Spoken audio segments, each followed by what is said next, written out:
I read something else that you wrote, and I kind of want to ask you about it now. I'm glad you brought up the white nationalist thing because you've written about whether or not gangs should be considered terrorist organizations, which you seem opposed to that. But then you bring up the white nationalist people. I'm really curious.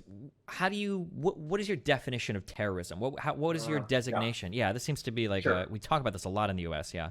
Yeah. Well, yeah. So first of all, like there's hundreds of different. Right. The one that I use, it basically I take right out of the criminal code because that's the one I had to obey when I worked in security intelligence.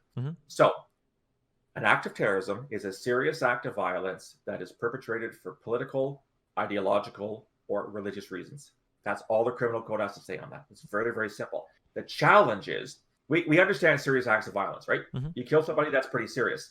The challenge is how you determine the motivation behind it. How do you prove that I put a gun to your head and pull the trigger because of some kind of political or ideological motive? And we had a case here a couple of years ago where a young man walked to a mosque in Quebec City and wasted 6 people.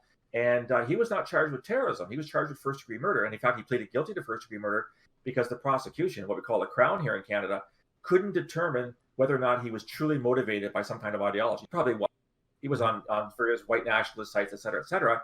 But how do you prove that? How do I prove what I was thinking at the time, right? Yeah, something that really worries me in the U.S. when we have those same conversations. Politically, I don't know how familiar you are, but politically, I'm very, very left-leaning. But I get a little bit worried sometimes when I'll read a news article where it's like, I wish I could remember the name, but I think there was a Trump supporter that killed, I think it was his girlfriend and a couple members of her family when he was out on vacation with them. Maybe someone don't know the exact story, but it was listed like, yeah, this guy was a Trump supporter, MAGA hat wearing, blah, blah, blah.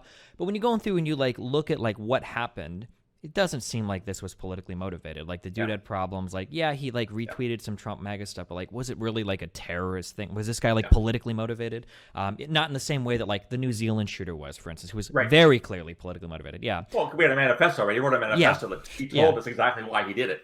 So making those designations seem, that seems to be very, very, very challenging, especially anytime any shooting is involved. So like in the U.S., like we have this thing where, you know, if you find out that somebody, you know, tries to blow up a plane, if they're brown, it's terrorism. But if it's white, you know, it's a crazy guy, mental problems, blah, blah, blah, blah, blah. That's not terrorism. And I think we've even had examples of like, there was a guy that tried to set off a nail bomb in an airport a few years ago, and he was white. And I don't even know if this made the national news. Like nobody cared. You know, one of my favorite examples was in the United States, somewhere in the West, in some expanse of nowhere land that no one cares about, like a group of white people decided that they were going to take over large swaths of like federally controlled land because they disagreed with some with some federal policy about like owning the land or whatever. Like if these people were brown, this would have been 100% terrorist foreign occupation of U.S. soil. But since it was white people, like nobody really cared that much. We didn't even talk about it for more than a week.